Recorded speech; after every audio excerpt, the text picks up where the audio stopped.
Hello everyone. Jharkhand PGT के syllabus में अभी तक हमने देखा था श्रोडिंगर वेव इक्वेशन के बारे में। हाइजेनबर्ग्स अनसर्टेनिटी प्रिंसिपल को पढ़ने के बाद हमने पढ़ा था श्रोडिंगर वेव इक्वेशन को, और उसके आगे हम लोगों को पढ़ना था quantum numbers.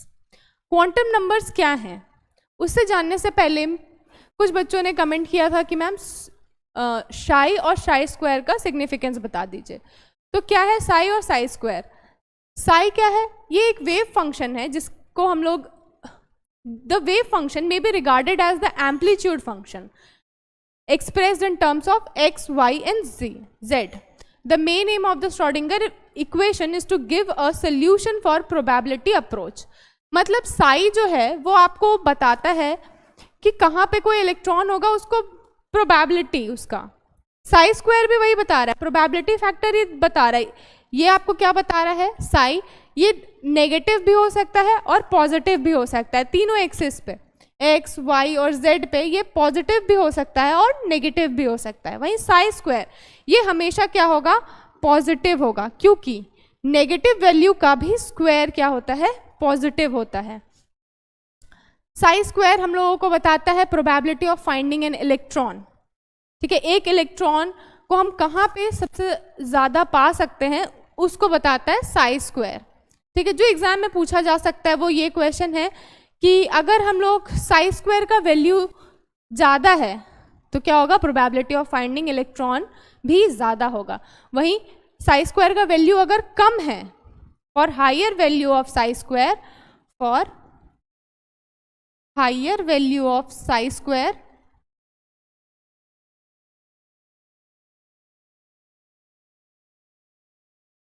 probability of finding an electron is also high, लेकिन for lower value of psi square probability of finding an electron is also low।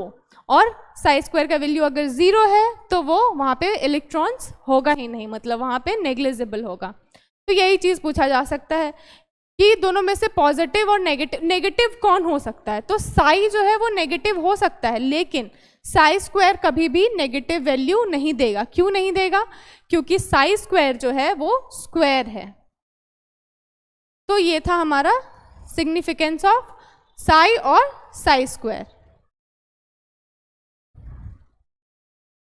Next जो हम लोगों को देखना है वो है क्वांटम नंबर्स।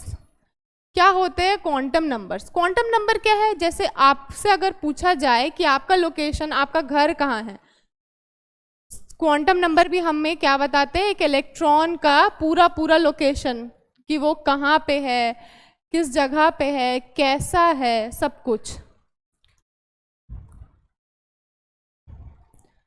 क्वांटम नंबर क्या बता रहे हैं? क्वांटम नंबर जो है वो क्या है? It is the set of 4 quantum numbers which gives the all information about an electron, like its location, its position, उसका ओरिएंटेशन कैसा होगा, उसका शेप क्या है, साइज क्या है, सब कुछ के बारे में क्वांटम नंबर हम लोगों को बताता है। 4 क्वांटम नंबर कौन कौन से हैं? कौन कौन से हैं?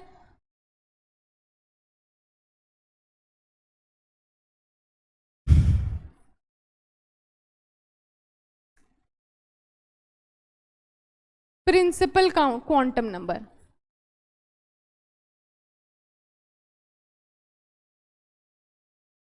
Principal quantum number. Principal quantum number हम लोगों को बताता है साइज ऑफ द इलेक्ट्रॉन के बारे में। मतलब जो इलेक्ट्रॉन है उसका साइज कैसा होगा, कितना बड़ा होगा, ये डिनोट किया जाता है n से।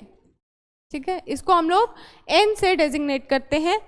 और ये क्या होता है? जैसे ही हम लोग n का वैल्यू बढ़ाते जाते हैं, n कभी भी 0 नहीं होगा, n का वैल्यू अप टू इन्फिनिटी, ठीक है, कुछ भी हो सकता है।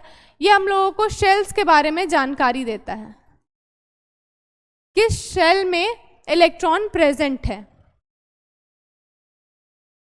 ठीक है, प्रिंसिपल क्वांटम नंबर ये क्या बता रहा है हम लोगों को? Distance of the electron from nucleus. किसके बारे में बता रहा है? कि न्यूक्लियस से इलेक्ट्रॉन का डिस्टेंस कितना होगा। प्रिंसिपल क्वांटम नंबर n से डेजिग्नेट करते हैं, कोई भी नंबर हो सकता है। ठीक है, जैसे जैसे साइज बढ़ रहा है इलेक्ट्रॉन का, एनर्जी भी क्या होगी? बढ़ेगी।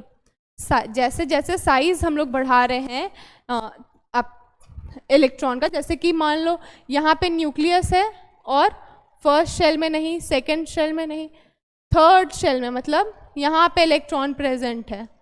तो क्या हो रहा है, जैसे जैसे ये साइज ऑफ द एटम बढ़ता चला जा रहा है। क्यों? क्योंकि ये जो न्यूक्लियस है इससे इलेक्ट्रॉन की दूरी क्या हो रही है, बढ़ रही है। फर्स्ट शेल में रहता तो एटम का साइज छोटा होता, सेकेंड शेल में होता तो थोड़ा बड़ा होता, और थर्ड शेल में है तो उससे बड़ा है। और इसके कारण क्या हो रहा है, एनर्जी ऑफ द एटम भी बढ़ रहा है।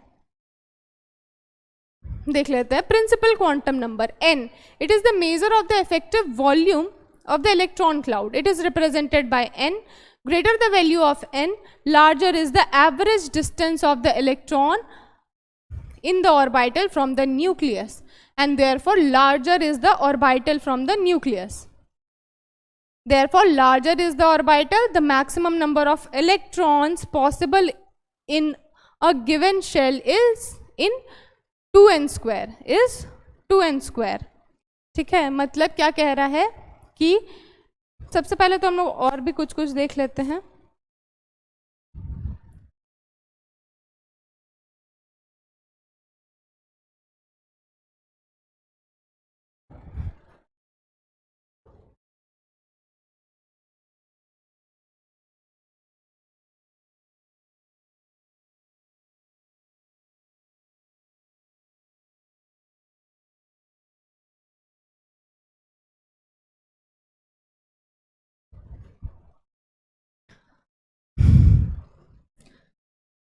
Principal quantum number, principal quantum number हम लोगों को क्या बता रहा था,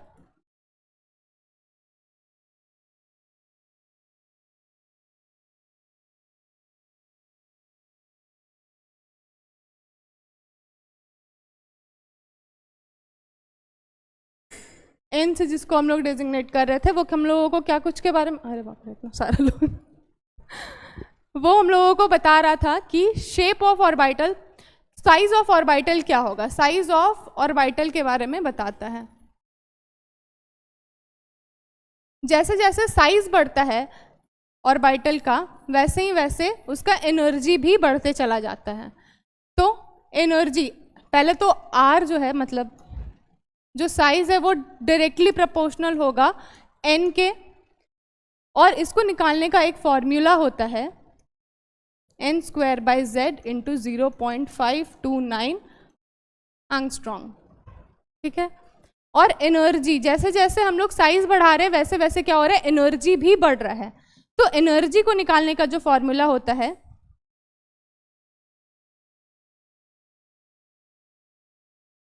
z square by n square electron volt minus 13.6 z square into n square electron volt, ये होता है एनर्जी इन nth ऑर्बिटल निकालने का formula.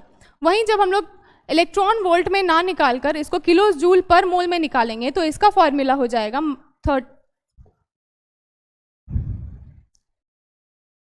z square by n square. यहाँ पे z स्क्वायर जो है वो हमको एटॉमिक नंबर है और n स्क्वायर जो है वो शेल नंबर है।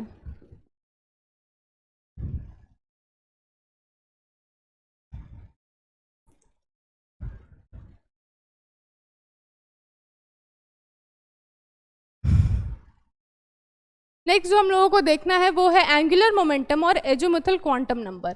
ये डिनोट किया जाता है L से, इसको हम लोग L से डिनोट करते हैं, और इसका वैल्यू जो है वो वैरी करता है 0 to n-1 के तरफ। जैसे अगर हम लोग वैल्यू ले रहे हैं L का 0 तो वो किस सब शेल में बिलोंग करेगा, S में। वैल्यू ले रहे हैं L का 1 तो वो P में बिलोंग करेगा। L का वैल्यू अगर 2 है तो वो डी सबशेल में बिलोंग करेगा। बेसिकली ये हम लोगों को बताता है सबशेल के बारे में, सबशेल का जानकारी देता है। और क्या बताता है, ये हम लोगों को बताता है शेप ऑफ ऑर्बिटल के बारे में, शेप ऑफ ऑर्बिटल के बारे में। दूसरा, इसका एंगुलर मोमेंटम निकालने का फॉर्मूला भी ये हो, h/2 pi root under L into L plus 1। तो ये एंगुलर मोमेंटम हम लोगों को किसके बारे में जानकारी देता है? शेप ऑफ ऑर्बिटल के बारे में जानकारी देता है कि एस सब शेल में जो भी ऑर्बिटल रहेगा उसका शेप क्या होगा? स्फेरिकल शेप होगा। क्या होगा? स्फेरिकल शेप होगा। पी में जो भी ऑर्बिटल रहेगा उसका शेप डम्बल शेप का होगा, और डी में जो होगा वो डम्बल शेप का होगा, और एफ का कॉम्प्लिकेटेड स्ट्रक्चर होता है जिसको हम लोग 8 फोल्ड स्ट्रक्चर भी कहते हैं।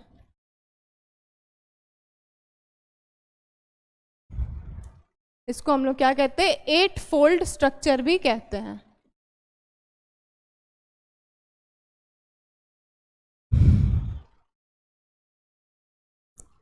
इसके बाद जो हम लोगों को देखना है वो है magnetic quantum number. Magnetic quantum number हम लोगों को जानकारी देता है ओरिएंटेशन ऑफ इलेक्ट्रॉन के बारे में, कि जो भी इलेक्ट्रॉन है उसका ओरिएंटेशन कैसा होगा।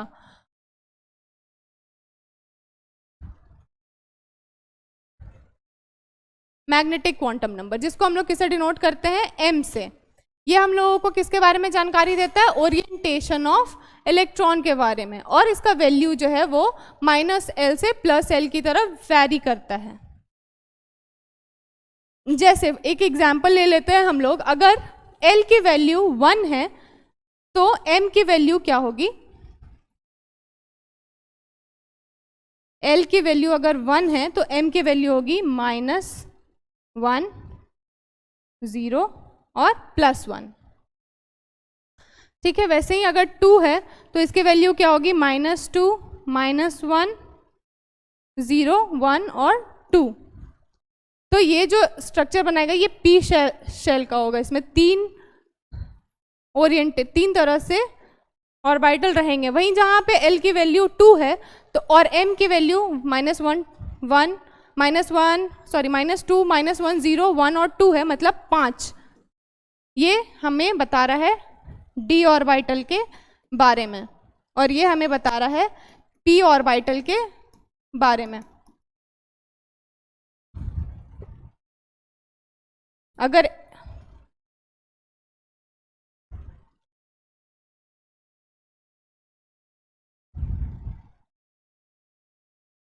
नेक्स्ट हम लोग देखेंगे स्पिन क्वांटम नंबर के बारे में। स्पिन क्वांटम नंबर जो हम लोगों को बताता है वो बताता है कि उसका बिहेवियर कैसा होगा। ठीक है, बिहेवियर ऑफ इलेक्ट्रॉन के बारे में बताता है। स्पिन क्वांटम नंबर 2 ही टाइप के हो सकते हैं, +12 एंड -12।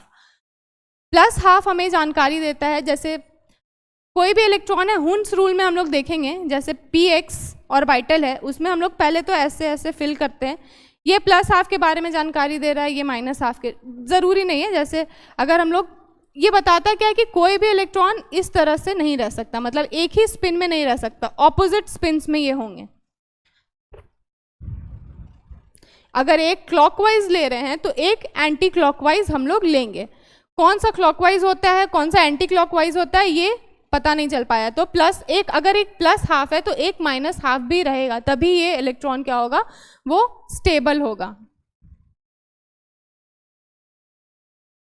अगला जो हम लोगों को टॉपिक पढ़ना है वो पढ़ना है शेप्स ऑफ एटॉमिक ऑर्बिटल के बारे में। शेप्स क्या होता है? जैसे s ऑर्बिटल का शेप स्फेरिकल होगा,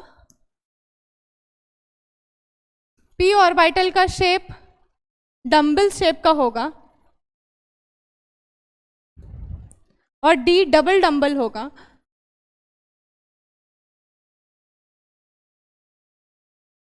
तो कैसे होगा? मतलब स्फेरिकल है, क्यों है वो हम लोगों को देखना है। डम्बल शेप का है तो वो क्यों है वो देखना। px में ये ऐसे रहेगा, py में ये ऐसे रहेगा, और pz में ये ऐसे रहेगा।